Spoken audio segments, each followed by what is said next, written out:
नमस्कार मित्रांनो, संसदेशी संबंधित राज्यघटनेचा भाग आपण पाहतो आहोत. पुढच्या भागाला सुरुवात करू. सगळ्यात महत्त्वाचं म्हणजे याच्यापैकी काहीही लिहून घेऊ नका. टेलिग्राम चॅनलची लिंक मी शेअर केलेली आहे डिस्क्रिप्शन बॉक्समध्ये. त्याच्यावर तुम्ही हा व्हिडिओ पाहत असाल तोपर्यंत PDF याची एवढ्या पार्टची शेअर झालेली असेल. मागच्या पण काही मी लवकरात लवकर शेअर करणार आहे, त्यामुळे लिहून काहीच घेऊ नका, समजून घ्या. पुढे जाण्याच्या पूर्वी मला अजून एक गोष्ट सांगायची आहे की तुम्हाला बऱ्याचदा प्रश्न पडत असेल की सर स्वतः कमिशनर आहेत आणि हे सगळं लिहायला, तयार करायला, रेकॉर्ड करायला सरांना वेळ कधी मिळतो. याच्या बाबतीत मला काही व्यक्तींचे विशेष आभार मानणं गरजेचं आहे. आप्पा कुलकर्णी, म्हणजे त्यांचं मूळ नाव प्रवीण कुलकर्णी आहे, संगमनेरचे आहेत ते. मी पहाटे आधी वाचून हे सगळं रेकॉर्ड करतो, ऑडिओ रेकॉर्ड करतो आणि माझ्या स्पीडने ऑडिओ रेकॉर्ड करतो आणि हा ऑडिओ रेकॉर्ड मी आप्पांना पाठवतो आणि आप्पा अक्षरशः तासाभरामध्ये, आप्पांचा स्पीड इतका जबरदस्त आहे की आप्पा तासाभरामध्ये ते सगळं टाईप करून मला पाठवून देतात. आणि त्याच्यामुळे मला कधीही बसून कम्प्युटरवर लिहावं लागत नाही, हाताने लिहावं लागत नाही. किंबहुना माझी मागची जी पुस्तकंसुद्धा आहेत त्या पुस्तकं, जवळपास 3 पुस्तकं माझी ही मी ऑडिओ रेकॉर्ड केलेली आहेत आणि आप्पांनी ती लिहून काढलेली आहेत. म्हणजे एक प्रकारे आप्पांचं या सगळ्या कामामध्ये, आप्पा कुलकर्णींचं फार मोठं योगदान आहे. आणि सगळ्यात महत्त्वाचं म्हणजे त्यांना माझ्या कुठल्याही कामाला मुक्तपणे मदत करण्याचं स्वातंत्र्य मालपाणी ग्रुपचे राजेश मालपाणी आणि संजय मालपाणी आहेत आणि त्यांनी अगदी मुक्त दिलेलं आहे की सरांचं काम जे काय असेल ते आम्हाला विचारायचंही नाही, जे असेल ते काम करायचं, म्हणजे स्पेशली हे टायपिंगचं. आणि यांच्या सहकार्यामुळे हे शक्य होतं आहे. राईट. सो पुढे जाऊयात आपण. टॉपिक आपला आता असा आहे की लोकसभा आणि राज्यसभेचा कालावधी. ओके, आधी आपण लोकसभा बघूयात. सो लोकसभेचा कालावधी साधारण परिस्थितीत 5 वर्ष असतो. आपल्याला सगळ्यांनाच माहिती आहे, दर 5 वर्षांनी निवडणुका होतात. त्यामुळे साधारण परिस्थितीत, म्हणजे नॉर्मल कंडिशनमध्ये लोकसभेचा कालावधी किती असतो? 5 वर्ष असतो. हा कालावधी केव्हापासून मोजला जातो? आता 5 वर्ष कधीपासून? तर जेव्हा सार्वत्रिक निवडणुकांनंतर लोकसभेची पहिली बैठक होते, त्या पहिल्या बैठकीपासून 5 वर्ष एवढा लोकसभेचा कालावधी असतो. Okay, right. सो या तारखेपासून 5 वर्ष पूर्ण होताच लोकसभा आपोआप विसर्जित होते. म्हणजे या लोकसभेच्या पहिल्या बैठकीपासून 5 वर्ष जेव्हा संपतात तेव्हा लोकसभा आपोआप विसर्जित होते आणि पुढच्या लोकसभेसाठी निवडणुका घेणं गरजेचं असतं. पण काही अपवादात्मक परिस्थितीमध्ये हा कालावधी वाढवला जाऊ शकतो आणि तो आपल्याला माहीत आहे, कारण आपण आणीबाणीशी संबंधित गोष्टी ऑलरेडी बघितलेल्या आहेत. ओके, तर राष्ट्रीय आणीबाणीच्या काळात लोकसभेचा कालावधी एकावेळी 1 वर्षाने अशा पद्धतीने अनंत काळापर्यंत वाढवता येऊ शकतो. एकावेळी 1 वर्ष, पुन्हा 1 वर्ष, पुन्हा 1 वर्ष, आणि याला लिमिट नाही किती वर्ष, 5 वर्ष, 10 वर्ष, कितीही वाढू शकतो. मात्र ज्या क्षणी आणीबाणीचं प्रोक्लेमेशन सीज झालं, म्हणजे आणीबाणीची उद्घोषणा होती, ती रद्दबातल ठरली, म्हणजे आणीबाणी उठवली गेली, की हा कालावधी जास्तीत जास्त त्या दिवसापासून, म्हणजे ज्या दिवशी आणीबाणी उठवली गेली त्याच्यापासून 6 महिने इतकाच राहतो. म्हणजे आणीबाणी उठवल्यानंतर 6 महिन्यात पुन्हा लोकसभा विसर्जित होते. Okay, right. आता नॉर्मल कंडिशनमध्ये जरी 5 वर्ष कालावधी असला तरी सुद्धा राष्ट्रपती त्याच्या आधी लोकसभेचं विसर्जन करू शकतात आणि अशा निर्णयाला न्यायालयात आव्हान देता येऊ शकत नाही. ओके, सो आधी सुद्धा विसर्जित करू शकतात. विशेष करून कधी होतं, नॉर्मली असं होतं की समजा 1996 ते 2000 या काळामध्ये 2 वेळा लोकसभेचं विसर्जन झालं होतं, मला आठवतं. सो समजा एखाद्या पक्षाला पूर्ण बहुमत नसेल आणि ते सरकार चालवू शकत नसतील, किंवा त्यांच्यावर अविश्वास ठराव मंजूर झाला असेल आणि दुसरं एखादं पर्यायी सरकार तयार करणं शक्य नसेल, किंवा पर्यायी पक्षाची सरकार तयार करण्याची इच्छा नसेल, तर अशा वेळी राष्ट्रपतींसमोर पर्याय उरत नाही, त्यांना लोकसभा विसर्जित करावी लागते आणि नवीन निवडणुका घ्याव्या लागतात. Okay, right. आता राज्यसभेचा नॉर्मल कालावधी किती? तर राज्यसभा, आपल्याला माहिती आहे की राज्यसभा हे संसदेचं कायमस्वरूपी, म्हणजे परमानंट सभागृह आहे. इंग्लिशमध्ये वर्ड परमानंट आणि मराठीमध्ये कायमस्वरूपी. त्याला सतत अस्तित्वात असणारं म्हणजे कंटिन्युइंग सभागृह असंही म्हणतात. म्हणजे लोकसभा विसर्जित होत राहते, बनत राहते वगैरे वगैरे, राज्यसभा कंटिन्युअसली चालू असते, कंटिन्युअसली एक्झिस्टन्समध्ये असते, म्हणजे कंटिन्युईंग चेंबर आहे ते, ओके, किंवा परमनंट चेंबर आहे. म्हणून राज्यसभा कधीही विसर्जित होत नाही. दिस इज व्हेरी इम्पॉर्टंट, ओके, पक्क लक्षात ठेवायचं. मग राज्यसभा विसर्जित होत नाही, मग सदस्यांचं काय होतं? सदस्य पण कायमस्वरूपी असतात का राज्यसभेचे? नाही. तर दर 2 वर्षांनी राज्यसभेचे 1/3 सभासद निवृत्त होतात, दर 2 वर्षांनी. ठीक आहे. मग आणि त्यांच्या जागी नवीन सदस्य निवडणुकीने किंवा राष्ट्रपतींच्या नेमणुकीद्वारे नेमले जातात. आपल्याला माहित आहे की टोटल 250 सभासद असू शकतात राज्यसभेमध्ये. त्याच्यामध्ये 238 हे राज्य आणि केंद्रशासित प्रदेशात आणि 12 हे राष्ट्रपतींच्या नेमणुकीद्वारे. सो 1/3 सभासद दर 2 वर्षांनी रिटायर होतात, निवृत्त होतात आणि त्यांच्या जागी आयदर निवडणुकीने म्हणजे हे किंवा मग राष्ट्रपतींच्या नेमणुकीद्वारे तेवढ्या रिक्त जागा भरल्या जातात. ओके. आणि हे जे निवृत्त झालेले सभासद आहेत यांना पुन्हा कितीही वेळा निवडून यायची किंवा राष्ट्रपतींद्वारे नेमणुकीची मुभा असते. म्हणजे समजा आज मी राज्यसभेचा सभासद झालो, होणार नाही पण झालो, आणि मी 6 वर्षांनी रिटायर झालो. आता काय होतं की साधारणतः दर 2 वर्षांनी 1/3 म्हणजे साधारणतः एकाचा कालावधी 6 वर्ष येतो. ते पुढे आपण बघणार पण आहोत. 6 वर्षांनी मी निवृत्त झालो तर असं नाही की माझी पुन्हा नेमणूक होऊ शकत नाही. म्हणजे मी पुन्हा आयदर राज्यांच्या द्वारे मी निवडून येऊ शकतो किंवा राष्ट्रपती माझी नेमणूक करू शकतात आणि हे कितीही वेळा होऊ शकतं. म्हणजे पुनर्निवडणुकीला मी इलिजिबल असतो. ठीक आहे. आता राज्य हे झालं दर 2 वर्षांनी 1/3 सभासद निवृत्त. आणि सभासदाचा कालावधी किती? तर सभासदाचा कालावधी हा घटनेमध्ये याचा उल्लेख केलेला नाही. तर राज्यघटनेने ते पार्लमेंटवर म्हणजे संसदेवर सोडून दिलेलं आहे की राज्यसभेच्या सभासदाचा कालावधी किती असावा हे संसदेने ठरवावं. आणि त्याच्यानुसार संसदेने रिप्रेझेंटेशन ऑफ पीपल्स ऍक्ट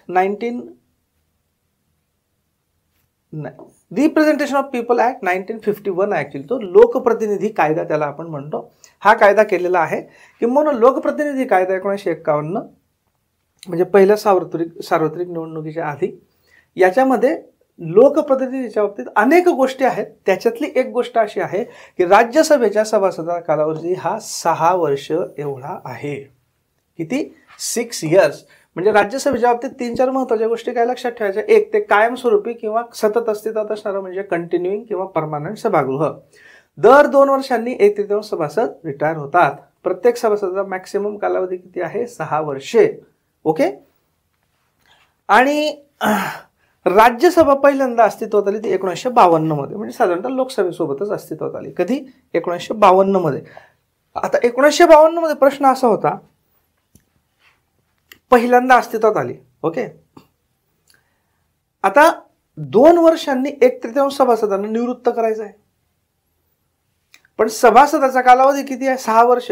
म्हणजे पहिल्या 2 वर्षात जे निवृत्त होतील त्यांना 6च्या ऐवजी 2च वर्ष मिळतील. त्याच्या पुढे जे रिटायर होतील त्यांना 6च्या ऐवजी 4च वर्ष मिळणार होते. स्टार्टिंगला फक्त हा प्रॉब्लेम होता. नंतर एकदा सायकल सुरू झालं मग 6 वर्ष मिळतील. पहिल्यांदा जे रिटायर होणार होते ते पहिले जे रिटायर होणार होते 1/3 सभासद 2 वर्षांनी, ते इफेक्टिव्हली 2च वर्ष त्यांना मिळणार होते. मग हे ठरवायचं कसं की पहिल्यांदा कोणते 1/3 रिटायर होणार? तर अशी सहमती तर होऊ शकली नसती. प्रत्येक जण म्हणाल की यार मला कशाला 2च वर्ष, फक्त मला 6 वर्ष राहायचंय किंवा 4 वर्ष राहायचंय, तू रिटायर हो आधी. म्हणून मग हा प्रॉब्लेम नको म्हणून पहिल्या याच्यात जे रिटायर होणारे सभासद होते त्यांना लॉटरीद्वारे ठरवण्यात आलं होतं की काहीच नाही, काही भानगडी करायची नाही. या सगळ्या सभासदांच्या चिठ्ठ्या आणि कोणतरी त्रयस्थ व्यक्ती चिठ्ठी काढेल, या चिठ्ठ्यांमध्ये जे आले त्यांनी रिटायर व्हायचं पहिल्या 2 वर्षात. ओके. तर ते पहिले जे होते ते लॉटरीद्वारे ठरवण्यात आलेले होते. राईट. ओके. आता पात्रता म्हणजे राज्यसभेचा किंवा लोकसभेचा सभासद होण्यासाठी काय पात्रता असली पाहिजे? मला जर लोकसभेची निवडणूक लढवायची असेल किंवा राज्यसभेची निवडणूक लढवायची असेल किंवा राष्ट्रपतींद्वारे नॉमिनेट व्हायचं असेल तर मला काय पात्रता असली पाहिजे? नंबर 1. अच्छा, आता ज्या पात्रता आहेत त्या पात्रता वेगवेगळ्या गोष्टींमध्ये दिलेल्या आहेत. पहिलं म्हणजे राज्यघटनेत काही पात्रता दिल्या आहेत, पण राज्यघटनेमध्ये सगळी अशी लिस्ट नाही दिलेली, सगळीच्या सगळी पात्रतेची लिस्ट. कारण कसं असतं, जसजसं देश पुढे जातो, काळ बदलतो, वेळ बदलते, सिच्युएशन परिस्थिती बदलते, त्यानुसार कोण पात्र असावं कोण पात्र नसावं, वय कमी जास्त करायचं हे संसदेवर सुद्धा सोडलं पाहिजे. म्हणून राज्यघटनेमध्ये फक्त काही लिमिटेड पात्रता दिलेल्या आहेत आणि बाकीच्या पात्रता या संसदेवर सोडण्यात आलेल्या आहेत की संसदेने ठरवावं कायदा करून. ओके, मग राज्यघटनेमध्ये ज्या पात्रता दिलेल्या आहेत त्या आधी आपण बघू. तर राज्यघटनेनुसार आवश्यक असणाऱ्या पात्रता कोणत्या? एक म्हणजे की ती व्यक्ती भारताची नागरिक असली पाहिजे, सिटीजन ऑफ इंडिया, पहिली आणि बेसिक. ओके, भारताची नागरिक असली पाहिजे. लोकसभेसाठी किमान वय 25 वर्ष आणि राज्यसभेसाठी किमान वय 30 वर्ष. ओके, सो 25 किंवा 30 याचा आणि मतदार यादीतल्या समावेशाचं कन्फ्युजन करायचं नाही. मतदार यादीमध्ये समावेशाचं काय आहे? 21 वर्ष. ओके, सॉरी 18 वर्ष. 21 वर्ष पूर्वी होतं आणि आता 18 वर्ष आहे. ओके, ते वेगळं. आणि लोकसभेमध्ये किंवा राज्यसभेमध्ये निवडून जायचं असेल तर त्याची ही 25 वर्ष 30 वर्ष हे वेगळं. Okay, right.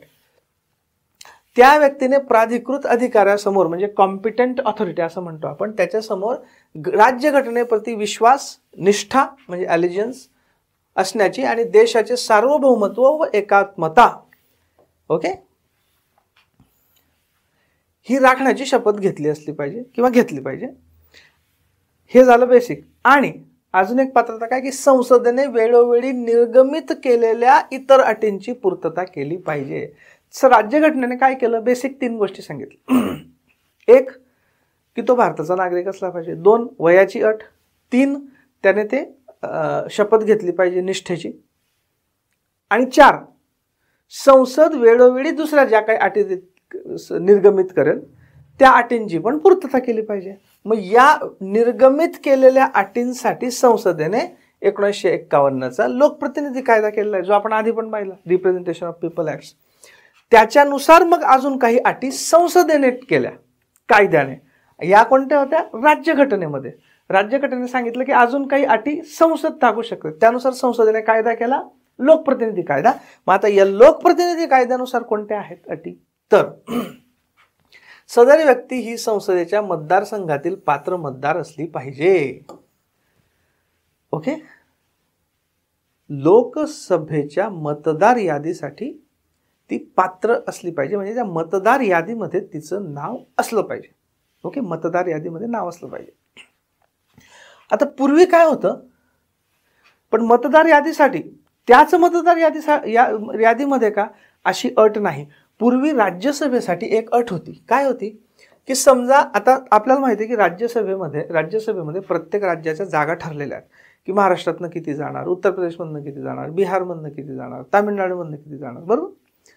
मग समजा पूर्वी काय होतं की मला जर महाराष्ट्राच्या वाट्याची जी जागा आहे राज्यसभेची त्या जागेवरनं निवडणूक लढवून मला जायचं असेल राज्यसभेमध्ये, तर पूर्वी अशी अट होती की माझं नाव महाराष्ट्रातल्या मतदार यादीत असलं पाहिजे. त्याला आपण सॉर्ट ऑफ म्हणू शकतो डोमेसाईल अट होती ती. डोमेसाईल म्हणजे काय की त्या राज्याचा अधिवासी, म्हणजे त्या राज्याच्या मतदारसंघात माझं नाव असलं पाहिजे. जर त्या राज्यातनं मला जायचं असेल तर राज्यसभेच्या याच्यावर. जर बिहारमधनं जायचं असेल तर पूर्वी अट होती की मी बिहारमधल्या मतदार यादीत माझं नाव असलं पाहिजे. पण ही अट 2003 साली शिथिल करण्यात आली. लोकप्रतिनिधी कायदा जो आहे त्याच्यात बदल करण्यात आला. कधी? 2003 साठी, म्हणजे 2003 मध्ये. म्हणजे 2003 मध्ये असं ठरवण्यात आलं की माझं नाव महाराष्ट्रातल्या मतदार यादीत जरी असेल, म्हणजे मी तसा बघायला गेला तर महाराष्ट्रीयन असेल, अर्थात महाराष्ट्राच्या मतदारसंघात नाव असलं म्हणजे मी महाराष्ट्राचाच असेल असं नाही. महाराष्ट्र मतदारसंघात बिहारच्या लोकांचं पण नाव असतं, यूपीच्या लोकांचं पण नाव असतं, केरळच्या लोकांचं पण नाव असू शकतं, कोणाचंही नाव असू शकतं. पण पूर्वी काय होतं की मी महाराष्ट्रातल्या मतदार यादीत माझं नाव असलं पाहिजे जर मला महाराष्ट्रातनं लोकसभेत जायचं असेल तर.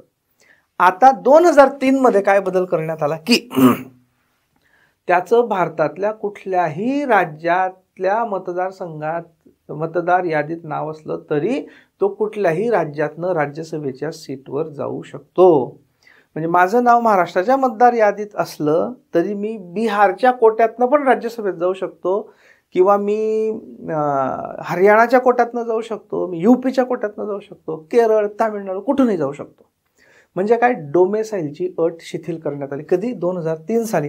आणि अजून एक बदल करण्यात आला, तो म्हणजे ओपन बॅलेट सिस्टीम स्वीकारण्यात आली. ओके, ओपन बॅलेट सिस्टीम म्हणजे ओपन मतदान पद्धती, उघड मतदान पद्धती स्वीकारण्यात आली. 2 बदल करण्यात आले 2003 मध्ये लोकप्रतिनिधी कायद्यानुसार. याला सर्वोच्च न्यायालयामध्ये आव्हान दिलं गेलं. आव्हान बेसिकली हे दिलं गेलं की भाई, जर मला महाराष्ट्रात राज्यसभा म्हणजे राज्यांचे प्रतिनिधी असले पाहिजेत असं अपेक्षित आहे, तर मग महाराष्ट्रातल्या मतदार यादीत असलेलाच माणूस गेला पाहिजे वगैरे वगैरे. आणि प्लस ओपन बॅलेट सिस्टीमला पण आव्हान दिलं गेलं होतं. जनहित याचिका दाखल केली गेली होती सर्वोच्च न्यायालयात. कुलदीप नायर आणि इंद्रजीत यांनी मिळून, कुलदीप नायर आणि इंद्रजीत या जनहित याचिकेवर 2006 मध्ये सर्वोच्च न्यायालयाने निकाल दिला की हा कायदा वैध आहे, त्याच्याने काही प्रॉब्लेम नाही. म्हणजे अधिवासाची अट लागू होणार नाही राज्यसभेसाठी. कुठल्याही मतदार यादीत नाव असलेला व्यक्ती कुठल्याही दुसऱ्या मतदारसंघातनं, कुठल्याही दुसऱ्या राज्यातनं राज्यसभेवर जाऊ शकेल आणि ओपन बॅलेट सिस्टीम राहील. ओके, 2006 साली सर्वोच्च न्यायालयाने हे जे कायद्यातले बदल होते हे वैध ठरवले. Okay, right. अनुसूचित जाती आणि अनुसूचित जमातीसाठी राखीव असलेल्या मतदारसंघातून निवडणूक लढवायची असल्यास सदर व्यक्ती कोणत्याही राज्याच्या किंवा केंद्रशासित प्रदेशाच्या अनुसूचित जाती अथवा अनुसूचित जमातीची सभासद असली पाहिजे. जर मला अनुसूचित जाती किंवा अनुसूचित जमाती, आपल्याला माहित आहे की अनुसूचित जाती आणि अनुसूचित जमातींसाठी रिझर्व्ह सीट आहेत, बरोबर, आणि ते राज्याच्या लोकसंख्येच्या प्रमाणात आहेत. त्याच्यातनं जर मला निवडणूक लढवायची असेल तर मी कोणत्या तरी राज्याच्या किंवा केंद्रशासित प्रदेशाच्या अनुसूचित जाती किंवा अनुसूचित जमातीमध्ये माझा समावेश असला पाहिजे. म्हणजे त्याचं सर्टिफिकेट पाहिजे माझ्याकडे, कास्ट सर्टिफिकेट. ओके, अर्थात या वर्गातील व्यक्ती अनारक्षित जागेवरून निवडणूक लढवू शकते. आपल्याला माहीतच आहे, आपण ते बघितलं आरक्षणामध्ये, की जे विना आरक्षित मतदारसंघ असतात म्हणजे ओपन मतदारसंघ आहेत की कोणीही लढवू शकतं, तिथे देखील अनुसूचित जाती किंवा जमातीची व्यक्ती लढवू शकते. रिझर्व्ह सीटमध्ये त्याच व्यक्ती लढवू शकतात आणि ज्या ओपन अनारक्षित आहेत, अनरिझर्व्ड सीट आहेत, तिथे मात्र कोणीही लढवू शकतं, अनुसूचित जाती जमातीची व्यक्ती सुद्धा लढवू शकते निवडणूक. Okay, right. आतापर्यंत बघितलं आपण पात्रता. आता अपात्रता बघू आपण की काय झालं तर ती व्यक्ती अपात्र ठरेल, म्हणजे तिला निवडणूक लढवता येणार नाही, नॉमिनेशन फॉर्म भरता येणार नाही. ते कोणतं? याच्यात पण तसंच आहे की राज्यघटनानुसार काही अपात्रता आणि बाकीचे दुसऱ्या याच्या म्हणजे कायद्यानुसारची अपात्रता. मग राज्यघटनेनुसारची अपात्रता काय आहे? केंद्र अथवा राज्य सरकारमधील फायद्याचे पद, याला मराठी जी कॉन्स्टिट्यूशन आहे, ऑफिशियल जी मराठी कॉन्स्टिट्यूशन आहे, PDF अवेलेबल आहे. तुम्ही जर गुगल केलं constitution of India in Marathi असं केलं तर आपल्या ऑफिशियल एका NICच्या वेबसाईटवरून डाउनलोड होते. म्हणजे तुम्हाला जर काही मराठी शब्दांचा प्रॉब्लेम असेल तर तिथे हे मिळतात. तर त्या कॉन्स्टिट्यूशनमध्ये लाभपद असा शब्द आहे. याला इंग्लिशमध्ये म्हणतात ऑफिस ऑफ प्रॉफिट. म्हणजे असं की केंद्र सरकार किंवा राज्य सरकारमध्ये त्या व्यक्तीने कुठलं तरी ऑफिस ऑफ प्रॉफिट धारण केलेलं नको. म्हणजे थोडक्यात काय की त्याला कुठल्या तरी मार्गाने केंद्र सरकार किंवा राज्य सरकारकडनं काही सॅलरी, इमॉल्युमेंट्स, मानधन वगैरे वगैरे हे मिळत नसलं पाहिजे. ओके, म्हणजे तो कनेक्टेड नसला पाहिजे केंद्र आणि राज्य सरकारमध्ये. पण आता हे जे ऑफिस ऑफ प्रॉफिट म्हणजे लाभपद आहे, याची डेफिनेशन कशी करायची? ओके, साधारणतः काही अपवाद ऑलरेडी दिलेले आहेत की मंत्रीपद किंवा संसदेने सूट दिलेली इतर पदे यांना ऑफिस ऑफ प्रॉफिट म्हटलं जाणार नाही. म्हणजे मंत्री आहे तर मंत्र्यांना पण भत्ता मिळतोच ना, सॅलरी मिळते, भत्ता. कारण मंत्री तो एनिवे मंत्री जो असतो तो कुठला तरी सभासद, लोकसभेचा किंवा राज्यसभेचा सभासद असतो, त्याला सॅलरी मिळत असते, म्हणजे पगार भत्ते मिळत असतात. मग ते लाभपद झालं, मग त्याला निवडणूक लढवता येणार नाही का परत? म्हणून मग मंत्र्यांना सूट देण्यात आलेली आहे की मंत्रीपदाला लाभपद म्हटलं जाणार नाही. आणि अजून काही सूट दिलेली पदं आहेत, ती वेगवेगळ्या ठिकाणी एक्सप्लेन केलेली आहेत. सो पहिली गोष्ट की राज्यघटनेमध्ये स्पष्टपणे फायद्याचे पद याची व्याख्या दिलेली नाही. तो प्रश्न संसदेवर सोडण्यात आलेला आहे. राज्यघटनेमध्ये फक्त काय म्हटलेलं आहे की त्याने कुठलंही लाभपद धारण केलेलं नसलं पाहिजे, पण लाभपद म्हणजे काय हे राज्यघटनेने डिफाईन केलेलं नाही. तो निर्णय संसदेवर सोडून दिलेला आहे. ओके, मग कोणत्या पदांना फायद्याची पदे म्हटले जाणार नाही आणि त्याच्या आधारावर लोकप्रतिनिधी अपात्र ठरणार नाही यासाठी संसदेने एक कायदा केलेला आहे. त्याचं नाव आहे parliament prevention of disqualification act 1959. म्हणजे संसदेने काय केलं आहे की कशाला फायद्याचं पद म्हटलं जाणार नाही हे या कायद्यामध्ये दिलेलं आहे की बाबा याला फायद्याचं पद म्हटलं जाणार नाही म्हणजे हा लढवू शकतो. ओके, कोणता ऍक्ट आहे तो? Parliament prevention of disqualification act 1959 1959. आणि याच्यात वेगवेगळ्या वेळी दुरुस्त्या करण्यात आलेल्या आहेत. कारण काय आहे की ही यादी अशी परफेक्ट असूच शकत नाही. समजा एखादी व्यक्ती निवडून आली आणि त्याचे जे विरोधक होते त्यांना वाटलं की नाही याने फायद्याचं पद धारण केलं, याची निवडणूक रद्द व्हायला पाहिजे, ते कोर्टात जातील. मग समजा या कायद्यामध्ये त्या यादीत नाव नसेल त्या पदाचं, मग कोर्ट डिसाईड करेल की बाबा याला लाभपद म्हणायचं का नाही म्हणायचं, किंवा मग संसद या कायद्यामध्ये इन्क्लूड करेल की याला लाभपद नाही म्हणायचं. अशा पद्धतीने ही जी लाभपद नसण्याची यादी आहे ही बदलत राहते. Okay, right. इनफॅक्ट विशेष निघाला म्हणून एक प्रिव्हियस इयर क्वेश्चन आहे 2019 मध्ये UPSC मध्ये विचारला गेला होता बघा. Consider following statements. The parliament prevention of disqualification act 1959 exempts several posts from disqualification on the ground of office of profit. बरोबर, हे विधान बरोबर आहे की हा कायदा आहे, या कायद्यामध्ये लिस्ट दिलेली आहे की कशाला ऑफिस ऑफ प्रॉफिट म्हणजे लाभपद म्हटलं जाणार नाही. हे बरोबर आहे. Above mention act was amended 5 times. हे पण बरोबर आहे. म्हणजे त्यावेळची गोष्ट ही 5 वेळा बदल झालेला आहे. अजून बऱ्याच वेळा बदल होऊ शकतो. The term office of profit is well defined in the constitution of India. तिसरं वाक्य काय आहे की ऑफिस ऑफ प्रॉफिट म्हणजे लाभपद याची अत्यंत स्पष्ट व्याख्या राज्यघटनेत करण्यात आलेली आहे. दिस इज रॉंग. नाही, किंबहुना राज्यघटनेमध्ये अशी काही स्पष्ट डेफिनेशन दिलेलीच नाही, म्हणून संसदेने हा कायदा केलेला आहे. आणि संसदेने पण काय आहे की कायद्याची अशी स्पष्ट म्हणजे लाभपदाची डेफिनेशन तर आहे जनरल, पण त्याच्या व्यतिरिक्त कशाला लाभपद म्हटलं जाणार नाही हे स्पष्ट केलेलं आहे. ओके, सो याच्यामध्ये काय आहे की correct which of the given above are correct. तर 1 आणि 2 करेक्ट आहे, 3 करेक्ट नाही. Okay, right. ओके, सो आपण काय बघत होतो? डिस्क्वालिफिकेशन म्हणजे अपात्रता. तर पहिली अपात्रता काय की जर त्याने लाभपद धारण केलं असेल तर तो अपात्र ठरेल.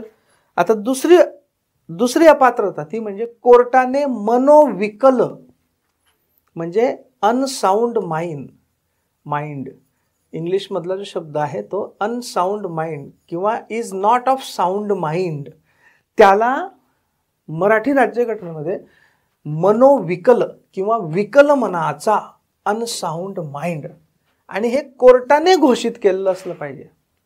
ओके, असं जर असेल तर तो पण अपात्र ठरेल.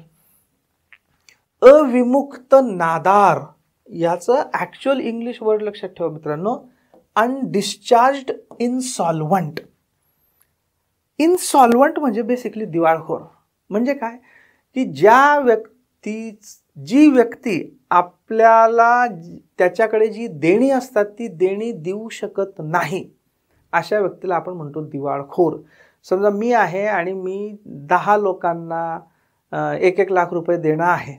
मी पूर्वी त्यांच्याकडनं उधार घेतलेले होते, पण माझी परिस्थिती समजा इतकी खराब झाली की मी कोणाचंही देणं फेडू शकत नाही, तर मी काय दिवाळखोर, इनसॉल्वंट किंवा नादार. आणि अनडिस्चार्ज्ड, मग नादार काय असतं? जे इनसॉल्वंट असतात.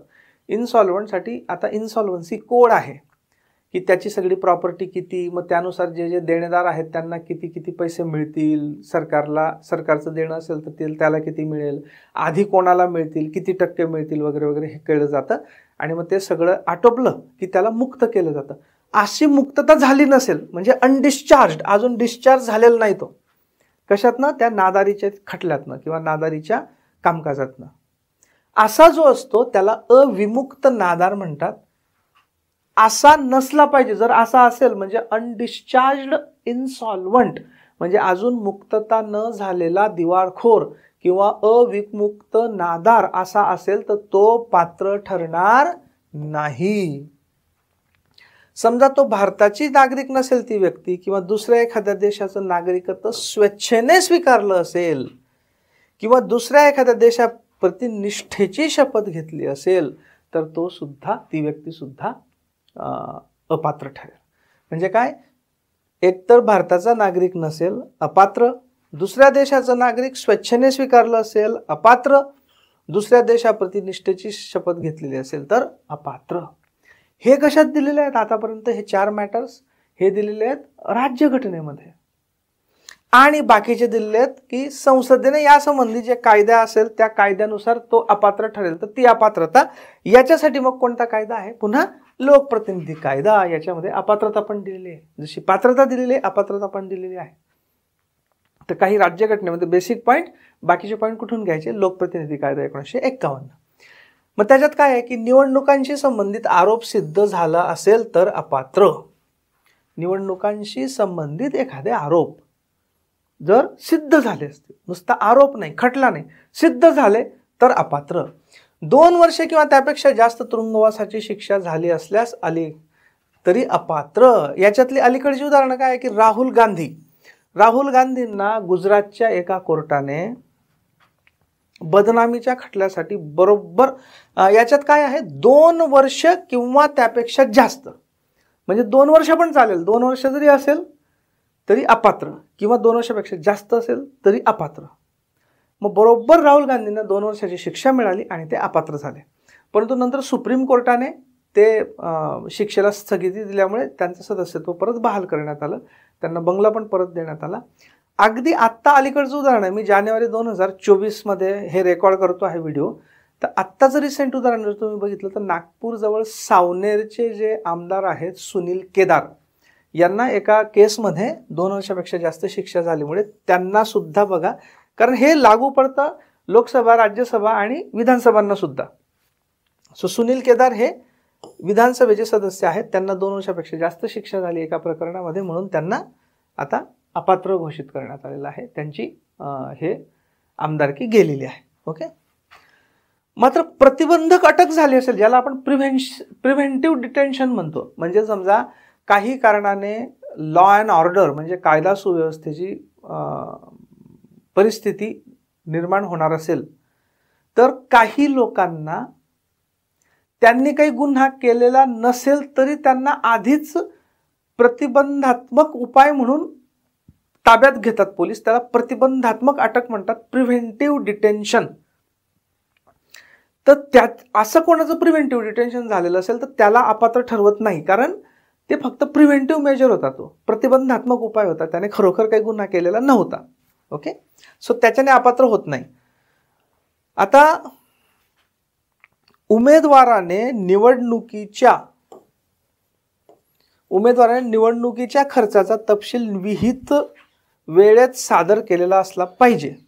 जो उमेदवार असतो, ज्यावेळी निवडणुका होतात तर निवडणुकांमध्ये खर्चांचे लिमिट्स आहेत बघा, की इतक्याच्या वर खर्च जायला नको वगैरे. त्यासाठी एक्सपेंडिचर ऑब्झर्वर्स असतात, आमच्याच डिपार्टमेंटचे असतात, IRS मंडळी असते. तर निवडणुका झाल्यानंतर विशिष्ट कालावधीमध्ये त्या उमेदवाराला आपला खर्चाचा तपशील निवडणूक आयोगाकडे सबमिट करायचा असतो. जर त्या मुदतीच्या आत उमेदवाराने तो खर्चाचा तपशील सादर केला नाही तरी सुद्धा तो अपात्र ठरू शकतो. शासकीय कंत्राटे, कामे किंवा सेवांमध्ये सदरू व्यक्तीचे कोणतेही हितसंबंध नसले पाहिजेत. कारण कसं आहे की ती व्यक्ती आमदार म्हणून शासनामध्ये जाणार असते, सरकारमध्ये जाणार असते, सरकारचा भाग, विधिमंडळाचा भाग, संसदेचा भाग होणार असते. म्हणून असं उल्लेख आहे लोकप्रतिनिधी कायद्यामध्ये की शासकीय कंत्राटे, कामे, सेवा याच्यामध्ये त्या व्यक्तीचे काही हितसंबंध नसले पाहिजेत. ज्या निगमांमध्ये शासनाचा किमान 25% वाटा आहे, समजा एखादी कंपनी आहे, त्या कंपनीमध्ये शासनाचे 25% शेअर आहेत, किमान 25%, त्यापेक्षा जास्त असू शकतात. अशा कंपनीमध्ये ती व्यक्ती संचालक किंवा मॅनेजिंग एजंट, व्यवस्थापकीय एजंट नसली पाहिजे. ओके. लाचेसंबंधी किंवा वेगवेगळ्या समुदायांमध्ये तेढ निर्माण करण्यासंबंधी आरोप सिद्ध झालेले नसले पाहिजे. जर सिद्ध झाले असतील तर अपात्र. काय?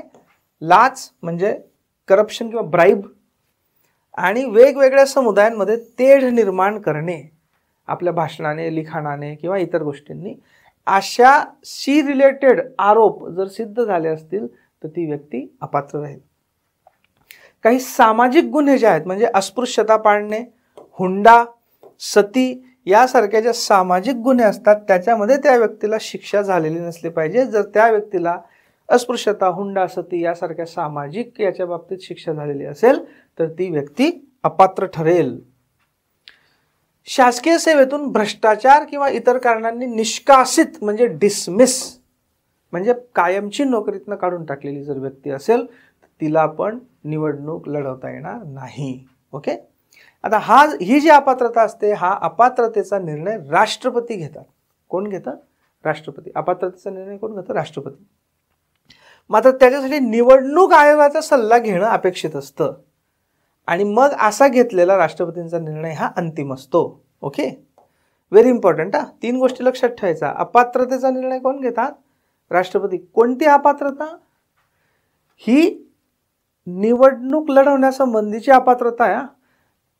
तो दुसरा एक अपात्रतेचा निर्णय आहे जो सध्या चालू आहे. आता जो महाराष्ट्रामध्ये चालू आहे, मध्यंतरी कर्नाटकामध्ये होता, की एका पक्षातनं फुटून दुसऱ्या पक्षात जाणारी लोक आहेत त्यांचं पक्ष बदलाशी संबंधित अपात्रता ती वेगळी.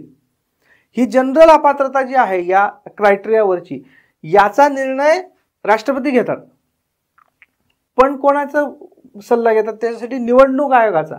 आणि अशा पद्धतीने निवडणूक आयोगाचा सल्ला घेतल्यानंतर जो अपात्रतेचा निर्णय राष्ट्रपतींनी घेतलेला असतो तो निर्णय अंतिम असतो. ओके. आता पुढची एक महत्त्वाची जी हे आहे अपात्रतेची गोष्ट आहे ती म्हणजे पक्ष बदलाच्या आधारे अपात्रता. ओके. ज्याला आपण अँटी डिफेक्शन लॉ असं देखील म्हणतो. हा अँटी डिफेक्शन लॉ आपण पुढच्या लेक्चरमध्ये पाहू. Thank you very much.